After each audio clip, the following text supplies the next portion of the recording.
Bonjour, bienvenue dans ce nouveau tutoriel vidéo en français qui va vous permettre de pouvoir utiliser votre bateau RT4 et l'application V4. Il est parfois pas facile d'utiliser une nouvelle application, surtout quand on est au bord de l'eau et que le matériel est neuf. Donc pour cela on a conçu un simulateur complet dans lequel on a intégré des données GPS, mais y compris des données d'échosondeur, et que l'on va pouvoir utiliser autant de fois que l'on veut pour s'entraîner. Pour le lancer, il suffit de cliquer sur le lien qui se situe juste en dessous de la vidéo. C'est ce même simulateur que je vais utiliser dans la vidéo pour vous montrer les différentes fonctionnalités de votre application. N'hésitez pas à l'utiliser autant de fois que vous voulez, entraînez-vous, amusez-vous, découvrez l'application et vous serez d'autant plus à l'aise au bord de l'eau. Dans les différentes vidéos, nous allons aborder les différents sujets qui concernent l'application, les fonctionnalités de l'échosondeur, de l'autopilote et du mapping. Dans cette première vidéo, je vais vous présenter sommairement l'application, les différentes icônes que vous allez pouvoir retrouver sur votre écran. Et dans les vidéos futures, nous allons rentrer un petit peu plus en profondeur dans les différentes fonctionnalités. Je vous laisse cliquer sur le lien qui se situe juste en dessous de votre vidéo. Ça va démarrer le simulateur et je vais vous accompagner pour découvrir cette application. Donc voici l'écran général de votre application. N'hésitez pas à suivre le pointeur de ma souris, je vais l'utiliser pour vous présenter les différents éléments. Donc je vais démarrer ici en haut à gauche où nous avons l'heure, ça peut toujours être pratique de l'avoir en visu. Ensuite on a un pourcentage et une jauge, c'est tout simplement la capacité restante de votre tablette. Ici vous avez deux jauges avec un pourcentage également. Vous avez toujours de manière plus claire la batterie qui est en cours d'utilisation. Donc vous voyez la capacité de votre première batterie et ainsi que la deuxième. Ici vous avez deux jauges qui correspondent à la qualité du signal de votre échosondeur et de l'autopilote. Ici vous avez un petit logo connecté. En réalité c'est un bouton qui va nous permettre d'utiliser les différentes fonctions de l'autopilote. Donc ça va nous permettre de pouvoir démarrer mais aussi de le stopper ou de mettre en pause. Ici nous avons une maison avec une distance. Ça correspond tout simplement à la distance que l'on a entre la tablette et le bateau. Au fur et à mesure que le bateau va avancer, on verra cette distance augmenter. Ici nous avons une petite flèche avec pour l'instant rien, mais si nous lançons l'autopilote, ça va nous indiquer la distance restante à parcourir pour arriver au point que l'on a enregistré. Ici nous avons une température. Attention, ça correspond à la température en surface, à l'endroit où se situe le bateau. Et ici nous avons la profondeur en temps réel. Ici nous avons une petite icône avec trois petites barres. Je vous laisse cliquer dessus. Ça va nous permettre de pouvoir entrer dans les paramètres de l'application. De manière générale, on n'y touche pas, ou très très peu. Vous avez un onglet général, un pavé tactile, qui va vous permettre d'augmenter notamment ou de diminuer la sensibilité. Ici vous avez un onglet pilote automatique. Ici vous avez un onglet mon compte, qui peut être utilisé si jamais vous avez acheté l'option Real Vision 3D ou Structure Mapping Pro. On va vous demander de vous connecter à cet endroit avec votre compte que vous avez sur notre site. Ici nous avons un onglet Info sur la version qui pour l'instant ne sera pas utilisé. De manière générale, sur votre application, vous avez la visualisation de l'endroit où vous vous situez. Attention, l'arrière-plan est un arrière-plan Google Maps, il doit être téléchargé. Pour ce faire, il suffit tout simplement de connecter la tablette à la maison et de rechercher l'endroit où vous allez pêcher. Ça va télécharger l'arrière-plan. Si vous ne l'avez pas fait à la maison, pas de panique, vous pouvez le faire au bord de l'eau en vous connectant en partage de connexion avec votre téléphone. Il suffit juste de quelques secondes pour que l'arrière-plan Google Maps se télécharge. Attention, il ne reste pas de manière définitive. Après quelques jours, il va disparaître. Donc il va falloir renouveler cette opération. Ensuite, ici sur la gauche, on a plusieurs icônes. Donc on a une icône avec un éclair. Donc si on clique dessus, on va voir apparaître les différentes actions possibles. À chaque fois que vous allez cliquer sur une icône, vous allez avoir un sous-menu qui va apparaître et qui va vous expliquer à chaque fois à quoi correspond l'icône. Donc, une fois que vous avez bien visualisé la chose, il suffit de cliquer sur OK. Donc sur ce premier onglet, on va pouvoir rentrer dans les réglages. Donc tout simplement dans les options, on va pouvoir ajouter ou supprimer des fonctions. Si on clique sur cette première icône, on va ouvrir la trappe de gauche. Ici la trappe de droite. Avec le petit logo batterie, on va pouvoir switcher de batterie. Donc si on commence à être un petit peu juste sur la première batterie, il suffira de cliquer sur la deuxième icône pour pouvoir passer à l'autre batterie. Ensuite, on a une icône caméra que moi j'ai rajoutée, mais ce n'est pas obligatoire. Si vous possédez une caméra et que vous l'utilisez, il sera d'autant plus intéressant de l'avoir. Ici, si on clique sur la petite icône avec une flèche, on a un deuxième sous-menu qui apparaît, comme toujours, avec l'explication des icônes. Hop, je le supprime. Sur cet onglet, on va pouvoir utiliser toutes les fonctionnalités de l'autopilote. Donc on va pouvoir créer des routes, mais aussi les sauvegarder et les charger si on a besoin de les utiliser. Je vous conseille de faire des routes, tout simplement parce que c'est très simple à utiliser, surtout quand on est en pleine nuit, qu'il fait un petit peu froid et qu'on doit redéposer une canne. Parfois on a juste une envie, c'est de retourner très rapidement dans le duvet, et là pour le coup les routes vont vraiment être un atout majeur pour redéposer votre canne. Si on part ici à droite de votre écran, on a un petit logo repère, donc si on clique dessus, on a toujours le sous-menu qui va apparaître. Sur cette icône repère, on va pouvoir utiliser différentes fonctions qui vont nous permettre de pouvoir mémoriser des points. Donc ici, on a le petit logo bateau, on va tout simplement mémoriser la position GPS du bateau. Donc si jamais vous prospectez et que vous voyez quelque chose d'intéressant à l'écran, eh ben, n'hésitez pas à enregistrer la position. Ensuite, ici, on a une icône qui va nous permettre de pouvoir enregistrer la position de la tablette. Pourquoi cette icône? Tout simplement parce que pour diverses raisons, si vous utilisez un Zodiac par exemple, et que vous prospectez en Zodiac, n'hésitez pas à prendre votre tablette avec dans le Zodiac.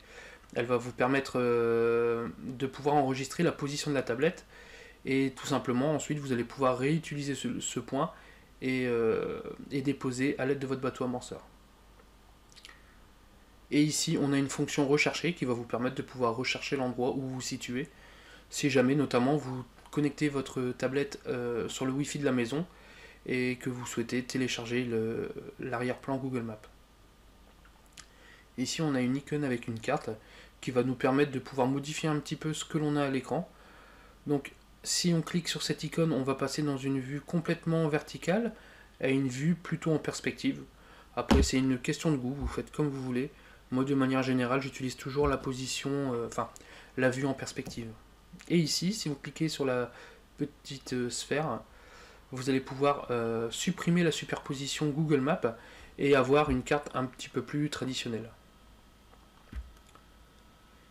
Ici, si vous cliquez sur la sphère, on va voir apparaître toujours le sous-menu. Et dans cette partie-là, on va avoir toutes les fonctionnalités du mapping. Donc on va pouvoir créer un raster, générer une carte, mais aussi l'afficher sur notre écran.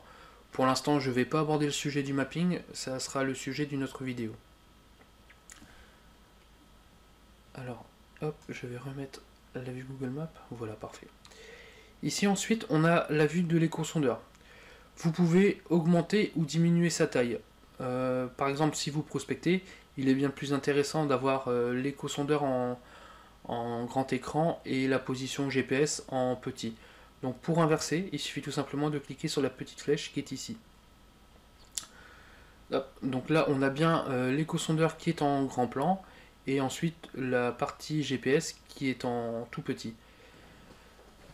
Pardon. Sur cette partie là, vous pouvez modifier, donc soit vous avez la visualisation de la carte, mais si jamais par exemple en pleine nuit vous souhaitez déposer de manière discrète et que vous avez retiré toutes les lumières de votre bateau et que vous n'arrivez pas vraiment à le localiser, vous pouvez aussi cliquer sur la partie compas et vous allez voir apparaître ici par exemple l'icône maison, donc c'est l'endroit où se situe la tablette, et à l'aide de ce compas vous allez pouvoir amener votre bateau en toute sérénité. Ici vous avez une icône avec un bateau, elle va vous permettre tout simplement de faire en sorte que la carte soit toujours centrée par rapport au bateau. Donc si jamais, exemple très concret,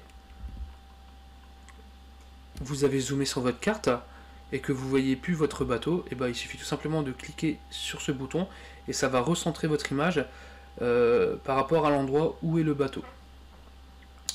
Donc je vais repasser l'échosondeur en grand écran, voici. Quand on change cette visualisation, donc quand on inverse échosondeur et autopilote, on a les icônes ici qui ont changé. Donc comme la vue principale concerne l'échosondeur, les icônes que l'on a à gauche concernent l'échosondeur. Donc la première icône, elle va nous permettre de pouvoir modifier les différents réglages de votre éco-sondeur. Donc vous allez pouvoir modifier la couleur. Moi de manière générale j'utilise toujours les couleurs par défaut. Ensuite vous allez pouvoir faire apparaître ou faire disparaître les lignes de profondeur. Moi de manière générale je les laisse tout le temps. Et ensuite ici vous allez pouvoir changer l'échelle de profondeur. Elle va vous permettre d'adapter l'échelle par rapport à la profondeur que vous avez sur l'endroit où vous pêchez. Vous pouvez utiliser le mode automatique sans aucun problème. Ça peut juste être problématique si vous avez des grandes variations de fond. Moi, de manière générale, je préconise toujours, quand le fond est relativement linéaire, de mettre une échelle qui correspond à 2 fois la profondeur du lac. Par exemple, le lac a une profondeur moyenne de 3 mètres, et bah dans ce cas, je vais mettre une échelle de profondeur à 6 mètres. Bon là, en l'occurrence, la profondeur du lac qui a été sondée est bien plus profonde, donc on va modifier son échelle. On a 8 mètres, donc on va mettre 16 mètres, et voici. Et là, on a une image d'éco-sondeur qui est plutôt pas mal. Ensuite ici, toujours sur la partie de gauche, vous avez un petit œil. Il suffit de cliquer dessus et ça va vous permettre de pouvoir modifier l'éco-sondeur que vous utilisez. Donc dans un premier temps, si l'on clique sur sonar, on a la vue plutôt traditionnelle en couleur, mais relativement pratique. On reclique sur l'œil et si on clique sur side, l'éco-sondeur sera utilisé en mode side imagine. Ensuite, toujours sur la même icône, on clique et là on vient cliquer sur down et là on a la vue down scan. Ici, si on clique sur le 50-50, on va avoir une vue partagée, donc la vue de l'éco-sondeur en traditionnel et la vue down scan. De manière générale, moi quand j'utilise mon bateau et que je prospecte avec l'éco-sondeur, j'utilise cette vue là en 50-50.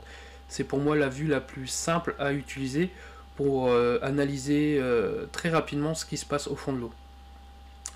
Et ensuite on a la vue Real Vision 3D qui va vous permettre de simuler en 3D ce qui se passe sous l'eau. Vous allez pouvoir zoomer, tourner aussi votre fond avec les doigts de manière très simple sur la tablette. Et ensuite, dernière petite icône à gauche, elle va vous permettre de remonter en arrière les données des éco-sondeurs. Vous êtes passé par exemple de manière très rapide sur un endroit et vous souhaitez revoir ce qui s'est passé, et ben vous allez pouvoir tout simplement, en glissant votre doigt sur la tablette, remonter en arrière les données des éco-sondeurs. Vous allez pouvoir également prendre une photo si vous le souhaitez de ce que vous avez vu à l'écran. Et voilà. Ici, forcément, comme on est passé en vue éco-sondeur, les boutons de droite ont également changé. Donc ici, on a toujours la partie repère qui va nous permettre de pouvoir positionner des points sur notre carte. Mais par contre, ici, on a la partie action du bateau, donc ouverture de trappe, lumière, batterie, qui se situe à droite. Et si jamais on revient en position GPS, les icônes ont repris leur place initiale. Voilà. J'espère que cette vidéo vous a été très utile pour, dans un premier temps, commencer à utiliser votre application, vous entraîner. Je vous donne rendez-vous pour la seconde vidéo dans laquelle on va parler plutôt de l'autopilote et l'utilisation des différentes fonctionnalités. Je vous dis à bientôt et surtout, n'hésitez pas à utiliser notre application, notre simulateur, entraînez-vous. Et je vous dis à bientôt.